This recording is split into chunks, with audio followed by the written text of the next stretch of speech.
हाँ तो बच्चों, अभी तक आज एक बहुत ही रोचक सब्जेक्ट लेकर के हम आए हैं और अभी तक आपने खास तौर से क्लास 5th तक अंकों की गणित पढ़ी है, यानी अंक गणित पढ़ी है, यानी अंकों का इस्तेमाल किया, जैसे 1 2 3, यानी अंकों की गणित पढ़ी, ठीक है। लेकिन आज हम आपको बीजीय अंक बताएंगे और बीजीय अंक की हमें आवश्यकता कैसे पड़ी, ये हम आपको इस वीडियो में पूरा दिखाएंगे।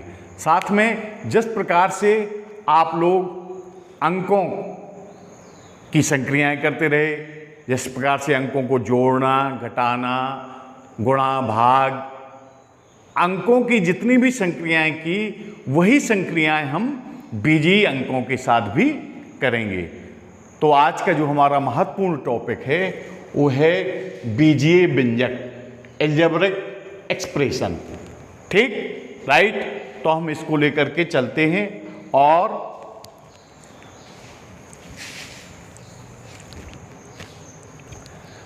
जैसे हम जानते हैं, एक उदाहरण लेकर के हम चल रहे हैं और पूरे उदाहरणों से आज का टॉपिक एक एक चीज आपको उदाहरण सहित हम बताएंगे और उदाहरणों से आपको बहुत ही गौर से सुनना है।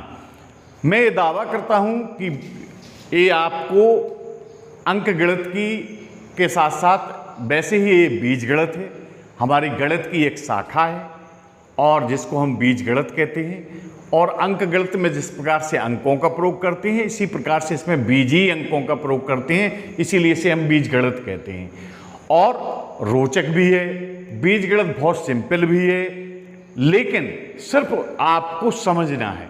और हम बिल्कुल ऐसे उदाहरण लेकर के चलेंगे, बिल्कुल नीचे से चलेंगे कि कोई भी बच्चा हो, आप लोगों के अलावा किसी ने भी अगर बीज गणित बिल्कुल शुरुआत नहीं की है, बीज गणित बिल्कुल नहीं पढ़ी है, तो आज वो बीज गणित पढ़ना सीख जाएंगे। और बीज गणित की स्टार्टिंग यदि आपने समझ ली तो बड़े में फिर आगे जाकर के हमें बीज गणित से बिल्कुल नहीं डरना है, ठीक, राइट। जैसे हमने कहा कि राम के पास X रुपए थे और उसने मोहन ने उसे 12 रुपए और दे दिए। राम के पास कितने थे? X रुपए थे, तो मोहन ने उसे 12 रुपए और दे दिए, तो कुल कितने रुपए हो गए? हम क्या करते थे गणित में? जोड़ते थे। ऐसे ही आपने जोड़ दिया कि X + 12, ठीक है। अब जैसे हम कहें कि X में से 5 घटाएं तो कितना बचेगा? X में से 5 घटाएं तो कितना बचेगा? अरे भाई, घटाने में हम माइनस का प्रयोग करते थे, तो X - 5। अब ये जरूर है, अब इसी प्रकार से हम और भी चलते हैं। जैसे हमने कहा, और उदाहरण लेकर के चलते हैं, जैसे हमने कहा कि राम के पास कुछ रुपए थे और उसने 5 रुपए मोहन को दे दिए। राम के पास कुछ रुपए थे, उसने मोहन को 5 रुपए दे दिए। अब कितने रुपए बचे? तो और उस कुछ रुपए को हमें पता तो है नहीं, उस कुछ रुपए को मानने के लिए हम, या अज्ञात संख्याओं को मानने के लिए हम बीजीय अंकों का प्रयोग करते हैं, वही हम बीज गणित कहते हैं। उसी को हम क्या कहते हैं? बीज गणित कहते हैं। और उन अंकों को हम बीजीय अंक कहते हैं। जैसे राम के पास कुछ रुपए थे, मान लिया हमने राम के पास X रुपए थे। राम के पास कितने रुपए हैं? X रुपए थे, उसने 5 रुपए मोहन को दे दिए। अब कितने बचे? तो राम के पास X - 5 बचे, ठीक है।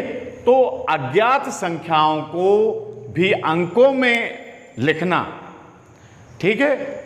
अज्ञात संख्याओं को, इसकी परिभाषा हो जाएगी कि अज्ञात संख्याओं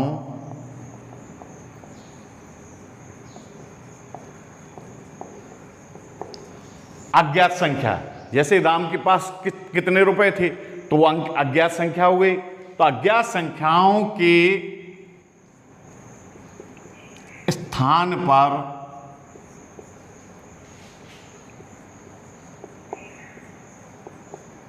प्रयोग किए जाने वाले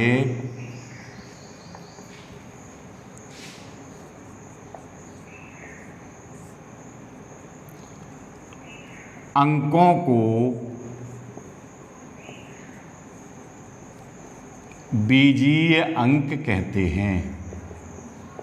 बीजीय अंक कहते हैं। जैसे x, y, z dot dot dot, कोई भी हो सकते हैं, x, y, z, a, b, c, p, q, r, कई चिन्हों से हम बीजीय अंकों को हम अंकगणित के अंकों की भांति। तो अब आगे समझ में, जहाँ भी अज्ञात संख्या आ जाए उसका मान हमें पता नहीं है, उसके स्थान पर हम किस अंकों का जो प्रयोग करते हैं उसे हम बीजीय अंक कहते हैं। अब जिस प्रकार से हमने बताया था, जिस प्रकार से अंकगणित में आपने जो अंक पढ़े हैं 1, 2, 3, 4, 5, तो जिस प्रकार अंकगणितीय अंकों को या संख्याओं की संक्रियाएं होती हैं, उसी प्रकार से हम बीजगणित में भी जोड़ना, घटाना, गुणा, भाग सभी संक्रियाएं करते हैं। ठीक है, तो आज हम जो इसमें बीजीय अंकों के बारे में या बीजीय व्यंजकों के बारे में हम विस्तार से पढ़ेंगे। ठीक है,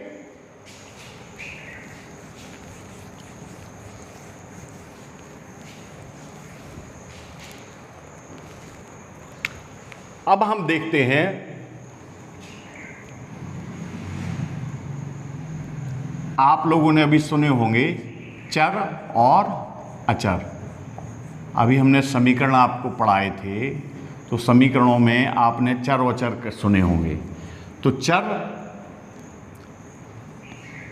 x, y, z, a, b, c आदि ये चर हैं, और अचर संख्याएं 1, 2, 3, 4, 5, यानी जिनके मान बदल सकते हैं वो चर हैं। ठीक है, x की जगह 5 भी हो सकता है, x की जगह 3 भी हो सकता है, और जिनके मान हम स्थिर रखते हैं, यानी 1 की वैल्यू है तो हमेशा 1 ही रहेगी, 2 की वैल्यू है तो हमेशा 2 ही रहेगी, 3 की वैल्यू हमेशा 3 ही रहेगी, तो इन्हें हम अचर पद कहते हैं। ठीक है, अब हम थोड़ा सा बीजीय अंकों के बारे में और आगे विस्तृत रूप से पढ़ेंगे। अब बीजीय अंकों को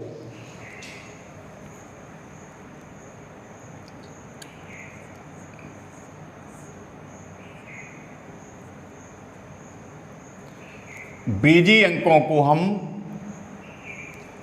x, y, z में भी लिखते हैं। कभी कभी इस प्रकार से भी लिखा जाता है कि एक से अधिक भी बीजीय अंक जो है उसमें शामिल हो जाते हैं। जैसे लिखा है 3xy। अब इसमें 3xy में अंकगणितीय अंक भी दिख रहा है 3, और बीजीय अंक हमारे xy हैं। तो ये हो गया xy हमारा बीजीय भाग, और ये हो गया अंकगणितीय भाग। और जो अंकगणितीय भाग का गुणा होता है ये कहलाता है संख्यात्मक गुणांक। क्या कहलाता है? संख्यात्मक गुणांक, यानी इसको हम कहते हैं न्यूमेरिकल कॉफिशिएंट। न्यूमेरिकल कॉफिशिएंट यानी न्यूमेरिकल कॉफिशिएंट हो गया हमारा 3xy जैसे है, तो 3xy में न्यूमेरिकल कॉफिशिएंट हो गया 3, और ये हो गया हमारा बीजीय गुणांक। ठीक है, और अंकगणितीय गुणांक हो गया 3, तो 3 को हम कह दिया न्यूमेरिकल कॉफिशिएंट, और xy हो गया हमारा बीजीय कॉफिशिएंट। तो समझ में आ गया, अगर बीजीय व्यंजक के साथ अंकगणितीय संख्या का यदि गुणा है तो उसे हम गुणांक या संख्यात्मक गुणांक या उसी को न्यूमेरिकल कोफिशिएंट यानी गुणांक भर कह देते हैं। यानी जैसे 3xy में xy का गुणांक क्या हो गया, 3 हो गया कहते हैं। ठीक है, तो यदि अंकगणितीय संख्या का यदि गुणनफल है तो उसे हम संख्यात्मक गुणांक या गुणांक कहते हैं। ठीक है, अब हम आगे चलते हैं। अब हम आपसे कुछ प्रश्न पूछेंगे। जैसे एक हम यहां पर एक बीजीय व्यंजक लिख रहे हैं x y,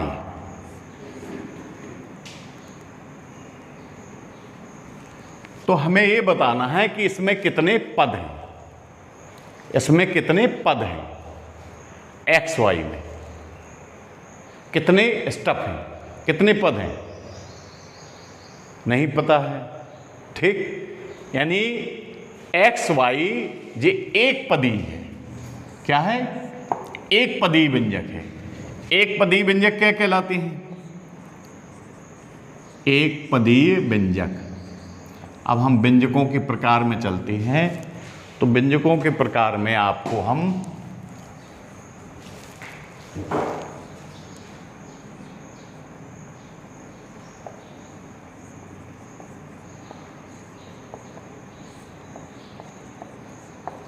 व्यंजकों के प्रकार, इसमें एक पदी व्यंजक, एक पदी व्यंजक कहलाता है जिसमें संख्यात्मक रूप से उसका एक स्टेप हो, एक पद हो। जैसे 2xy, x²y, या अकेला हम x लिख दें, z अकेला लिख दें, ये सभी क्या है, एक पदी है। और द्विपदी क्या हो जाएंगे,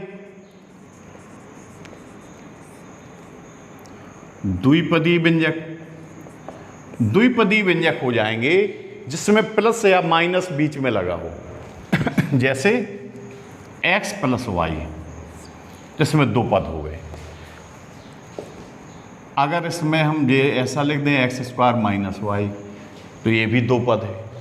यानी बीच में प्लस या माइनस यदि लगा है तो हम फिर पद गिनेंगे।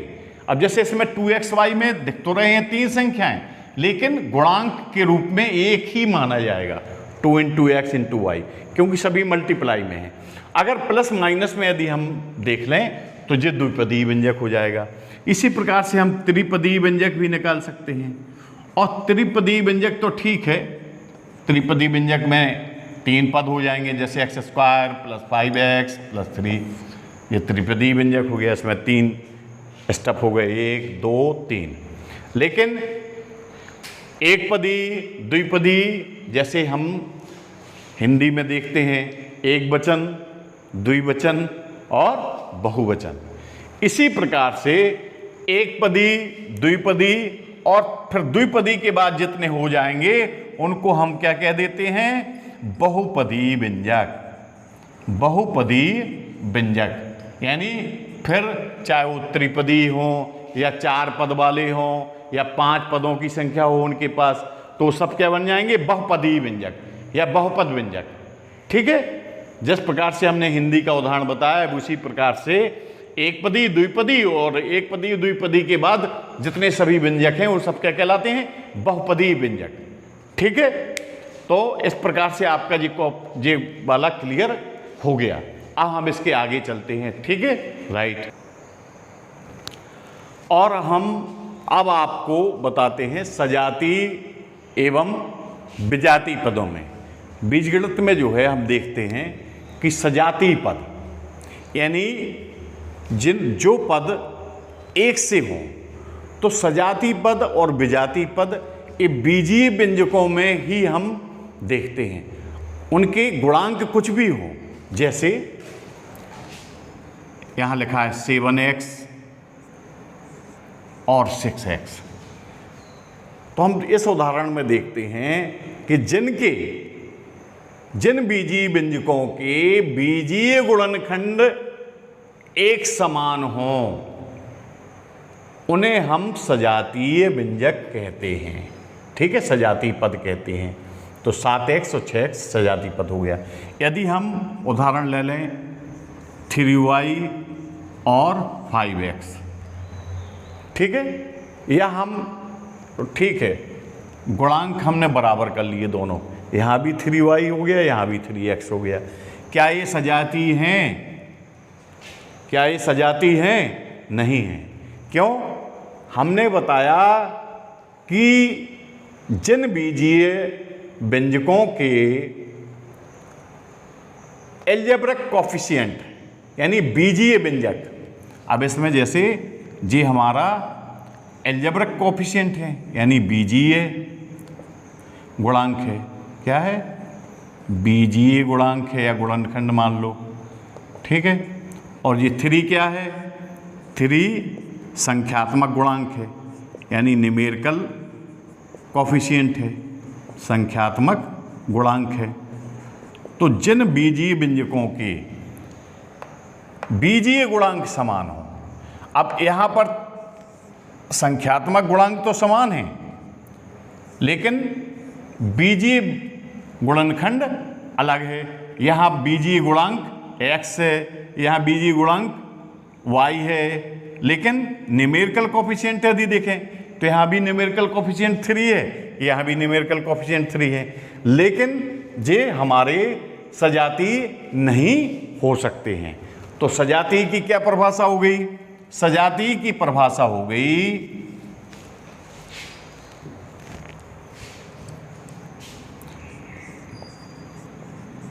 जिनके बीजीय गुणनखंड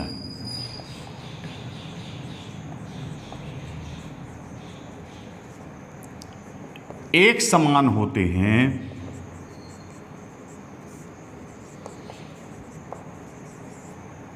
सजातीय पद कहलाते हैं, सजातीय पद कहलाते हैं। या यहाँ पर लिखना चाहो तो जिनके ना लिख के जिन पदों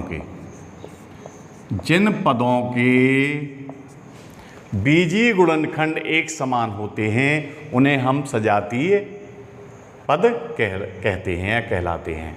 ठीक है, जैसे उदाहरण 5xy 8xy, तो इनके बीजीय गुणनखंड क्या है? xy समान है। या 6x² y² 4x² y², तो देखो इनके ये बीजीय व्यंजक x² y², इसमें भी x² y², तो ये हमारे दोनों सजातीय हो गए, ये दोनों सजातीय हो गए। ठीक है, अब इसका जस्ट अपोजिट हम विजातीय पद में देखते हैं। विजातीय पद क्या होगा? जैसे हमने उदाहरण आपको अभी बताया है उसी के अनुसार इस उदाहरण को हम ले लें कि जिनके बीजीय गुणनखंड, जैसे एक उदाहरण हम लेकर चलते हैं 3x और 3y। अभी हमने उदाहरण पूरा समझाया भी था कि ये हो गया इसका न्यूमेरिकल कोफिशिएंट 3, बीजीय कोफिशिएंट x, इसमें न्यूमेरिकल कोफिशिएंट 3 और एल्जेब्रिक कोफिशिएंट y, यानी ये हो गया संख्यात्मक गुणांक और ये हो गया बीजीय गुणांक। ठीक है, तो इनके न्यूमेरिकल कोफिशिएंट यहाँ 3 और 3 तो समान है लेकिन बीजीय गुणनखंड अलग अलग है, तो ये क्या कहलाएंगे? विजातीय पद या अनलाइक टर्म्स। तो इनकी परिभाषा समझ में आ गई कि जिनके बीजीय गुणनखंड, जिन पदों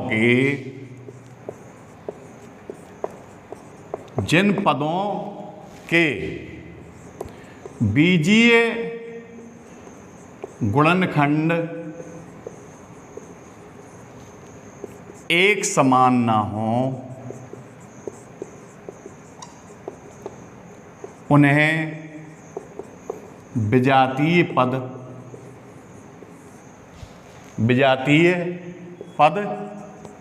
कहते हैं। ठीक है, जैसे 3x² y है, यहाँ जी 5pq हो गया, लो टोटल बिल्कुल विजातीय हो गया। ठीक है, या 3xy है, यहाँ 5 कोई भी उदाहरण ले लो, 5RS कर दो यहाँ लोग। यानी कुल मिला के जो बीजी व्यंजक या बीजी गुणनखंड, यहाँ x² y है, यहाँ इसका PQ है, यहाँ XY है, यहाँ RS है। तो इस प्रकार से हमारे वाले पद क्या हो गए, ये हमारे सभी विजातीय पद हो गए। ठीक है, तो इसका स्क्रीनशॉट ले लो। इसके बाद हम फिर और आगे चलते हैं। अब हम अगला बीजी व्यंजकों के बारे में अगली जो जानकारी हम पढ़ते हैं वो है बीज व्यंजकों की घात, यानी व्यंजकों की घात या व्यंजकों की डिग्री। जैसे हम एक एग्जाम्पल लेकर के चलते हैं, जैसे x² + 5x + 3, ये एक बीजी व्यंजक है। इस बीजी व्यंजक की मैक्सिमम पावर घात कितनी है? मैक्सिमम पावर यहाँ पर 2 है। यहाँ जब कोई घात नहीं मानी जाती तो x की पावर 1 मानी जाएगी। तो इसमें बीजी व्यंजक की मैक्सिमम पावर कितनी है? 2 है। तो इसकी घात कितनी कहलाएगी? इस बीजी व्यंजक की घात होगी 2। अगर यहाँ पर 5x + 3 है तो इसकी घात कितनी हो जाएगी? निश्चित है कि x की घात 1 है। अगर यहाँ संख्या ही भर अकेली लिखी तो इसकी घात कितनी हो जाएगी? इसकी घात निश्चित है कि इसकी 0 हो जाएगी। ठीक है, तो किसी भी बीजी व्यंजक की जो सबसे बड़ी घात होती है, यानी उसके अचर में जो सबसे बड़ी घात, वो चर में, अचर में नहीं, चर में जो सबसे बड़ी घात होती है उसे हम बीजी व्यंजक की घात या डिग्री कहते हैं। लिखाना पड़ेगा कि लिख लोगी परिभाषा।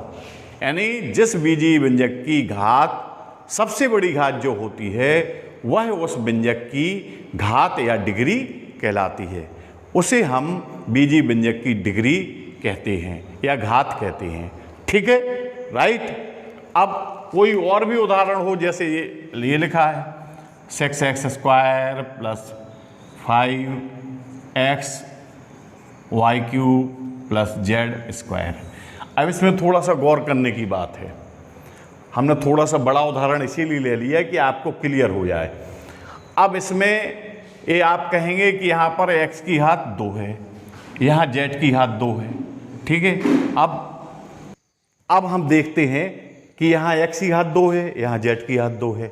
लेकिन अब ये दोनों व्यंजक लिखे हैं बीजी व्यंजक x² y की घात 3, तो इसमें हम गुणा में लिखे हैं दोनों। तो इस बीजी गुणनखंड की जो मैक्सिमम घात होगी वो हम दोनों जोड़ के लिखेंगे, मानेंगे। यानी इस बीजी व्यंजक की कुल घात 2 + 3 यानी 5 मानेंगे। तो निश्चित है कि इस व्यंजक में 5 नहीं दिख रहा है, किसकी घात 5 है, लेकिन इसकी मैक्सिमम घात कितनी होगी? 5। तो अगर एक या एक से अधिक, मतलब 2 या 2 से अधिक यदि बीजी व्यंजक हैं तो उनकी हम सभी घातों को जोड़ देते हैं, वही उस व्यंजक की घात या डिग्री कहलाएगी। ठीक है, तो इसीलिए हमने जो उदाहरण बताया है कि आगे की कक्षाओं में आपको हो सकता है कि छोटी कक्षाओं में इतना बड़ा आपको उदाहरण न दें, लेकिन हमें ये जानकारी होना चाहिए कि बीजी व्यंजक यदि एक से अधिक गुणनखंड उसके हैं तो सभी गुणनखंडों की जो टोटल घात होगी वह उस बीजी व्यंजक की घात कहलाती है। ठीक है, ओके। अब हमने जैसा बताया था कि अंकगणित में कुल कितनी संक्रियाएं होती हैं? मैथमेटिक्स में कुल 4 संक्रियाएं होती हैं, यानी जोड़ना, घटाना, गुणा, भाग।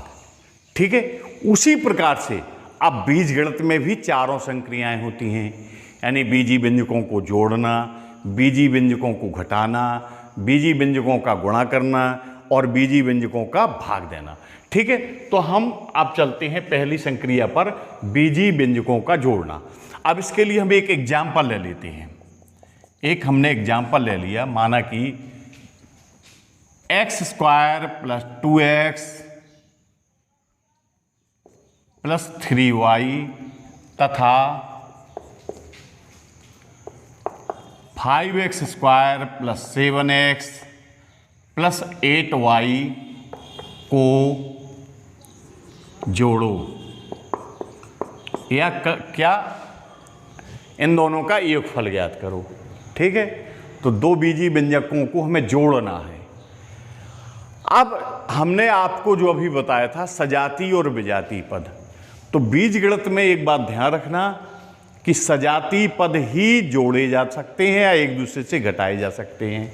जैसे इन दोनों में हम जो नज़र डालते हैं, जोड़ने के पहले या घटाने के पहले हम सबसे पहली चीज़ देखते हैं कि इसमें सजातीय पद कौन से हैं। तो जैसे एक्स स्क्वायर, अब क्या यहाँ पर भी कोई एक्स स्क्वायर वाला पद है? हाँ, 5x स्क्वायर हो गया। तो सजातीय पद हो गया एक एक्स स्क्वायर और ये हो गया 5x स्क्वायर हो गया। दूसरा हमारा है 2x, ठीक है, यानी x वाला पद। तो यहां भी कोई x वाला पद है, बीजीय गुणनखंड x वाला पद, हाँ 7x। तो ये हमारा दूसरा सजातीय पद हो गया। यहां पर 2x है, यहां पर 7x है। अब क्या हम देखते हैं, यहां पर 3y है। क्या सजातीय पद y वाला पद इधर भी है? हाँ, y वाला पद इधर भी है, ये 8y हो गया। यानी तीनों के हमारे सजातीय पद मिल गए, ठीक है। तो अब ध्यान रखना, सजातीय पदों के साथ सजातीय पद जुड़ेंगे। जैसे एक्स स्क्वायर के साथ 5x स्क्वायर जुड़ेगा, तो एक्स स्क्वायर 1 है और 5x स्क्वायर है, तो 1x स्क्वायर और 5x स्क्वायर है, कुल कितने एक्स स्क्वायर हो गए? अगर हम इस प्रकार से ना समझ में आ रहा हो, पहला उदाहरण बता रहे हैं, तो हम इस प्रकार से जैसे हम अंक गणित में जोड़ते रहे उसी प्रकार से हम उसको, इन संख्याओं को ऊपर नीचे लिखे ले रहे हैं, ठीक है, ऊपर नीचे लिखे ले रहे हैं, मतलब सजातीय पदों के हिसाब से हमने उनको ऊपर नीचे लिख दिया। अब आपको शायद जोड़ बिल्कुल समझ में आ जाएगा। लेकिन उसमें हम कैरी लेते थे, इसमें कैरी नहीं जाएगी, इसमें कैरी हासिल नहीं जाएगी। इसमें एक से ही पद जुड़ेंगे। हमने बताया था कि क्या जुड़ेंगे, सजातीय पद जुड़ेंगे। आपको हमने ये पहचानवा दिया कि एक्स स्क्वायर का सजातीय पद 5x स्क्वायर है, 2x का सजातीय पद 7x है, 3y का सजातीय पद 8y है, ठीक है। तो हम इसमें 8 और 3 11y, ठीक है, 3y और 8y कितने हो गए? 11y। 2x और 7x कितने हो गए? 9x। और अगर एक्स स्क्वायर के साथ कोई गुणांक नहीं है इसका, तो इसका गुणांक 1 माना जाएगा। तो 1x स्क्वायर और 5x स्क्वायर कुल कितने हो गए? 6x square. इस प्रकार से हमारा ये योगफल कंप्लीट हो जाएगा, ठीक है। तो हमारा समझ में आ गया। हम इसका एक और उदाहरण जो है, इसको स्क्रीनशॉट ले लो। चलो जोड़ का हम एक और उदाहरण लेकर के चलते हैं, बिल्कुल सिंपल उदाहरण। कोई भी बच्चा होगा जिसको बिल्कुल नहीं आता होगा, गारंटी है कि आप बीजीय व्यंजकों को, यानी बीजगणित में सभी संक्रियाएं आप सीख जाएंगे। जैसे एक उदाहरण लेकर के हम चलते हैं, 5x प्लस 6y और 7x प्लस 5y को जोड़ो, ठीक है। कितना सिंपल उदाहरण ले लिया। इनको हमें क्या करना है? जोड़ना है, ठीक है। तो अब हम गौर से थोड़ा सा देखते हैं कि हमारा x वाला गुणांक, हमने क्या बताया कि जोड़ने और घटाने दोनों में, यही घटाने में नियम लागू होगा। हम सबसे पहले सजातीय पद ढूंढते हैं। तो 5x और सजातीय पद हमने क्या बताया? जिनके बीजीय गुणनखंड एक समान हो, यानी यहाँ x है और यहाँ x है। न्यूमेरिकल कॉफिशिएंट अलग हो सकते हैं लेकिन बीजीय व्यंजक समान हो, यहाँ y और यहाँ y। तो अब देखो इनको जोड़ना है, तो हमने एक से जोड़ दिए। 5x और 7x कितना हो गया? 5 प्लस 7 12, कॉफिशिएंट को जोड़ दिया, ठीक है, 12x हो गया। और 6y और 5y को जोड़ दिया तो क्या हो गया? 6 और 5 11y हो गया। लेकिन कई लोग इस सवाल को हम थोड़ा सा और एक तरीके से हम लगाना सिखा दें। जैसे यहाँ पर 5x, फिर हमने लिख दिया plus 7x plus 6y plus 5y, ठीक है, हमने एक से सजाती पद नज़दीक नज़दीक लिख लिए, एक्स एक्स वाले सजाती पद लिख लिए, फिर वाई वाई वाले सजाती पद लिख लिए। अब इन दोनों में हमने क्या कॉमन मिल रहा है, दोनों में एक्स कॉमन मिल रहा है। क्या मिल रहा है, एक्स कॉमन मिल रहा है। तो यहाँ क्या बचा 5 + 7, क्या ले लिया हमने इन दोनों में कॉमन, एक्स। इन दोनों में कॉमन क्या मिल गया, वाई। तो यहाँ क्या हो गया 6 + 5, ठीक है। तो 5 + 7 12x + 6 + 5 11y। तो हम इस प्रकार से भी हम लगा सकते हैं, ठीक है। कुल मिला के आपको समझना चाहिए, अगर समझ में आ गया तो समझ लो ओके है, ठीक। तो स्क्रीनशॉट ले लो इसका। अब हम आते हैं जोड़ने के बाद बीजी व्यंजकों को घटाना। अब घटाने का भी हम एक सिंपल एग्जाम्पल लेते हैं, बिल्कुल छोटे छोटे एग्जाम्पल लेकर के हम चलते हैं, ठीक है। जैसे हमने ले लिया कि 5x + 3y में से 2x + y घटाइए।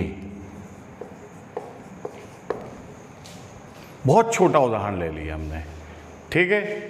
तो हमने पहले 5x + 3y लिख लिया। अगर हम वैसे ही लिखना चाहें जैसे अंगणित में ऊपर नीचे लिखते हैं तो वैसे ही लिख ले रहे हैं। और नीचे हमने सजाती पद के नीचे सजाती पद लिख दिया, 5x के नीचे 2x लिख दिया और 3y के नीचे y लिख दिया। ये हम ध्यान रखते हैं, हमने बता भी दिया है कि जोड़ने में भी और घटाने में भी सजाती पदों का हम बहुत ध्यान रखते हैं, ठीक है। अब इसमें हम घटाने पर क्या होता है पता भी है आपको, घटाने पर चिन्ह बदल जाते हैं। यहाँ प्लस है तो यहाँ माइनस हो गया, यहाँ प्लस है तो माइनस हो गया। अब 5x में से 2x चले गए, 5x में से 2x, तो x किसके गुणांक समान है ये, तो 5 में से 2 चला गया, कितना बचा 3x।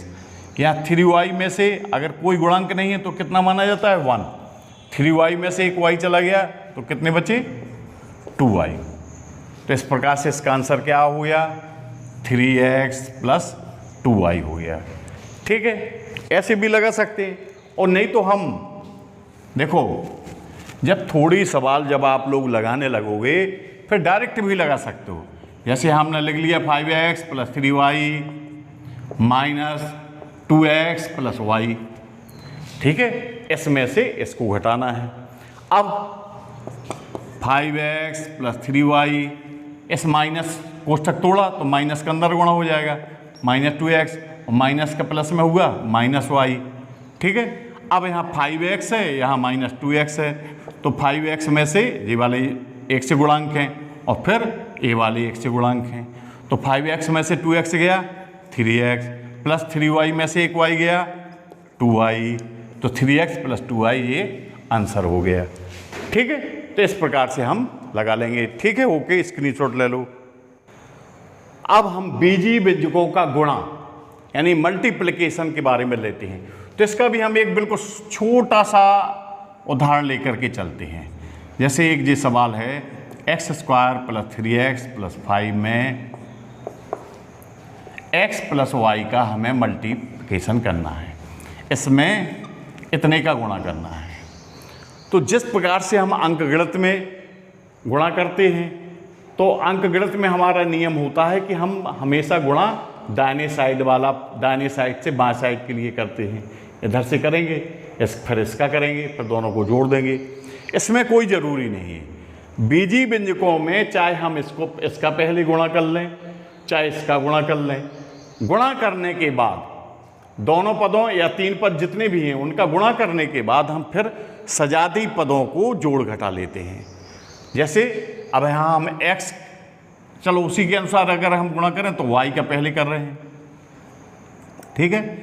तो y का x में हुआ x² y, y का 3x में हुआ 3xy, फिर y का 5 में हुआ 5y, फिर x का करेंगे तो x का x में हुआ x3, फिर x का 3x में हुआ 3x², ठीक है। और फिर x का 5 में हुआ तो यहाँ हो गया 5x। अब हम एक से घातों को क्या कहते हैं, आरोही या अवरोही क्रम में लिख देते हैं। सबसे बड़ी घात x की घात 3, फिर ये वाला पद लिख लें x स्क्वायर y, ठीक है, x की घात 3 वाला हो गया, x स्क्वायर y हो गया। फिर लिख लें हम प्लस 3x स्क्वायर, ठीक है, 3x स्क्वायर के बाद फिर लिख लें हम 3xy के बाद प्लस 5x और प्लस 5y, ठीक है।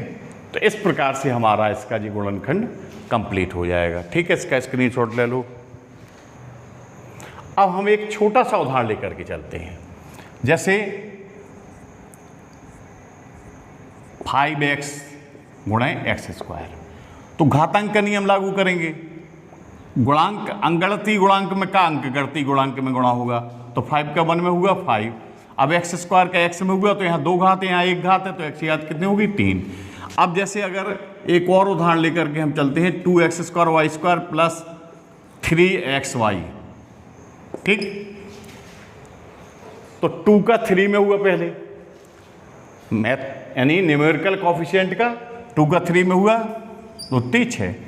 अब यहाँ x स्क्वायर का x में हुआ तो यहाँ x की घात 2 है, यहाँ x है, तो घातांक के नियमानुसार दोनों की घातें जुड़ गई, यहाँ 2 प्लस 1 x की घात 3 हो गया।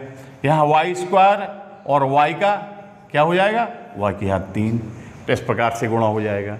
और भी हम कई उदाहरण लेकर के चलते हैं, कुल मिला के हमें गुणा करके फिर हम देखते हैं कि हमें सजाती पद और विजाती पद उनको हमें जोड़ घटा लेना है, ठीक है। जब आप बराबर अभ्यास करेंगे तो बड़ी बड़ी संख्याओं के आपस में बीजी व्यंजकों के गुणनफल भी आपको मालूम हो जाएंगे, ठीक है। अब हम आगे चलते हैं और अब हम उदाहरण लेकर के चलते हैं भाग वाला, ठीक है। अभी आपने बीजी व्यंजकों को जोड़ना, घटाना और गुणा पढ़ लिया। अब भाग, हम इस समय बहुत आपको छोटे छोटे एग्जाम्पल इसीलिए ले रहे हैं क्योंकि आप नीचे स्तर से हम जाएंगे।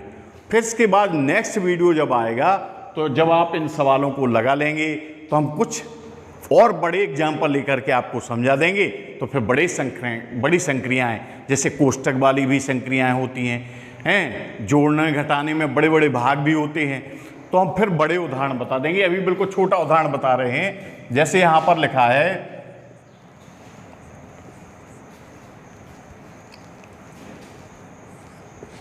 6x square divided by 2x। 6x square में हमें 2x का भाग देना है, ठीक है। तो निश्चित है भाग का मतलब आप लोग जानते ही हैं कि हमको इसको बटे के रूप में भी इस प्रकार से लिख सकते हैं कि 6x स्क्वायर अपॉन 2x, ठीक है। अब हमने क्या बताया, न्यूमेरिकल कोफिशिएंट का न्यूमेरिकल कोफिशिएंट में भाग देते हैं और अलजेब्रिक कोफिशिएंट का अलजेब्रिक कोफिशिएंट में भाग देते हैं। तो न्यूमेरिकल कोफिशिएंट 2 है, 2 से 2 1 जा 2 3 जा 6, तो यहाँ ये 3 आ गया। अब यहाँ पर हम देखते हैं कि x स्क्वायर अपान x है, ठीक है। तो घातांक के नियमानुसार इसकी घात 1 मानी जाएगी, ऊपर जाएगी तो x स्क्वायर में से यदि x का भाग हम दे रहे हैं तो वैसे भी हम देख लें तो x स्क्वायर में ये घात कट गई, x बचा, तो कितना आ गया इसका आंसर 3x हो गया, ठीक है। या घातांक के नियमानुसार भी देख लें तो 2 6 3 आ गया, और x की घात 2 में से x की घात इसको 1 मान लें, 1 x की घात चली गई तो क्या बचा, x बचा। इसी प्रकार से अभी हम और उदाहरण लेकर के चलते हैं, एक आध बड़ा उदाहरण भी दे देते हैं। जैसे मान लीजिए कि x square plus 5x plus 6 divided by x plus 3, यानी x square plus 5x plus 6 में x प्लस 3 से भाग देना है। तो बिल्कुल इसको बिल्कुल ध्यान से देख लो, यानी x प्लस 3 का जैसे हम अंगणित में करते थे, x प्लस 3 का भाग दे रहे हैं x square plus 5x plus 6 में, ठीक है। तो यहाँ पर हम क्या देखते हैं, जैसे हम अंगणित में तुलना किया करते थे, अंगणित में कैसी तुलना किया करते थे, कि इस संख्या का इस संख्या में हम भाग दे के देखते थे कि लगभग कितनी बार जा रहा है। जैसे अंगगणित में हम देखते थे, चेक करते थे कि यहाँ 5 का पहाड़ा, यदि यहाँ 16 लिखा है, यहाँ 5 है, कुल मिला के जैसे यहाँ 5 है, यहाँ 16 है, कोई संख्या है, तो हम 5 का पहाड़ा पढ़ते थे कि 16 में कितनी बार जाए, तो 5 तिहाई 15, तो लगभग 3 बार जाता था, तो हम यहाँ पर फिर 3 लिख दिया करते थे।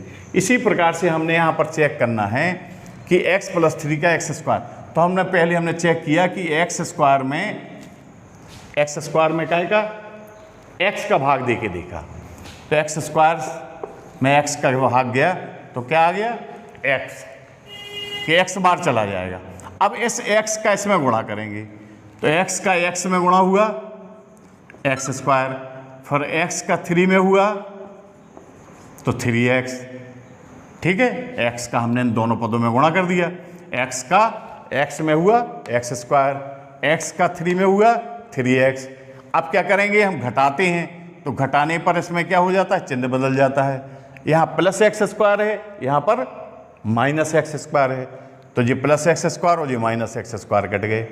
अब +5x में से 3x घटाना है, ठीक, तो 5x में से 3x गया, कितना बचा 2x। अब हम क्या करेंगे, घटाने के बाद अब हमें अंक कौन सा उतारना है, 6, ठीक, तो हम 6 अंक यहाँ पर उतार लेते हैं। अब फिर वैसे ही चेक करेंगे जैसे हमने वो चेक किया था, x का भाग 2x में भाग दे के देखेंगे, ठीक है, तो 2x/x हम भाग दे के चेक कर रहे हैं, x का हमने 2x में भाग दिया, x कट गया, तो यहाँ क्या आ गया +2 आ गया, ठीक। अब +2 का इसमें हम गुणा करते हैं, तो +2 का गुणा हुआ पहले x में, तो 2x हो गया, फिर +2 का हमने +3 में किया, तो 2 × 6 हो गया, ठीक है। अब फिर घटाएंगे तो चिन्ह बदल जाएंगे, माइनस, यहाँ प्लस था माइनस हो गया, तो 2x से 2x कट गए, +x से -x कट गए, तो इसका शेषफल कितना आ गया 0। तो हमारा इसका भागफल कितना उत्तर हो गया, इसका भागफल हमारा हो गया x + 2, यानी x + 2 इसका आंसर हो गया, ठीक है। तो भाग समझ में आ गया। एक हमने बिल्कुल छोटा उदाहरण भी बता दिया, एक कुछ बड़ा उदाहरण बता दिया। तो इस प्रकार से क्लास 6 में आप लोगों के दिए गए हैं। अब हम इसमें हम देखते हैं बीजी व्यंजक में कि जो एक वीडियो पूरा देख लेगा उसको बीजगणित की बिल्कुल शुरुआत है, स्टार्टिंग है। आपको इसीलिए हमने बहुत छोटे छोटे उदाहरण लेकर के हमने समझाए हैं, लगभग आपको बीजी व्यंजक की जानकारी बताते हुए बीजी व्यंजक के गुणांक के बाद कोफिशिएंट हो गए, सजाती विजाती पद हो गए, ठीक है, लाइक टर्म्स अनलाइक टर्म्स हो गए, फिर बीजी व्यंजकों की पावर डिग्री भी बताई हमने, फिर बीजी व्यंजकों को जोड़ना घटाना गुणा भाग, लगभग सभी संक्रियाएं हमने बता दी हैं। अब इसकी लगभग 5 एक्सरसाइज हैं, 5 उदाहरण हैं, और जो बड़ी कक्षाओं वाले लड़के हैं, बच्चे हैं, वो भी मतलब इसको अभ्यास कर सकते हैं, इसको चेक कर सकते हैं। बहुत हमने नीचे स्तर से समझाया है। अगले वीडियो में यदि हमें कोई आप लोगों के कमेंट्स आएंगे तो हम बड़े एग्जाम्पल लेकर के चलेंगे, कुछ बड़ी प्रॉब्लम्स लेकर के आएंगे। फिर से आपको बीजी व्यंजक की जितनी जोड़ना घटाना गुणा भाग की जो बड़ी संक्रियाएं हैं, खासतौर से कोष्टक का प्रयोग करके भी सवाल हैं इसमें, वो हम फिर से एक टॉपिक लेकर के आएंगे और फिर से आपको समझाएंगे। लेकिन आज का टॉपिक आपको कैसा लगा? बीजगणित की बिल्कुल स्टार्टिंग थी। आपको बीजगणित बिल्कुल स्टार्टिंग में हमने कैसे हमें बीजी व्यंजकों को और अंकगणितीय व्यंजकों को कैसे समझना है, ये आपको कैसा लगा? आप लोग निश्चित कमेंट्स बॉक्स में कमेंट्स करते रहें और घर पर पढ़ते रहें। हो सकता है कि हमारा ये संकट शीघ्र ही टल जाए और फिर से हम विद्यालय खुलने लगें और हम विद्यालय में पढ़ने लगेंगे। लेकिन जब तक आपके विद्यालय नहीं खुल रहे हैं, जब तक हम आपको बराबर वीडियो भेजेंगे, आपको सिर्फ पढ़ते रहना है और लगाते रहना है। यदि कोई भी आपको प्रॉब्लम आ रही है तो या तो कमेंट्स बॉक्स में कमेंट्स कर दीजिए या हमारा जो हमने मोबाइल नंबर बताया था उसमें कमेंट्स कर देना। ठीक, ओके, धन्यवाद।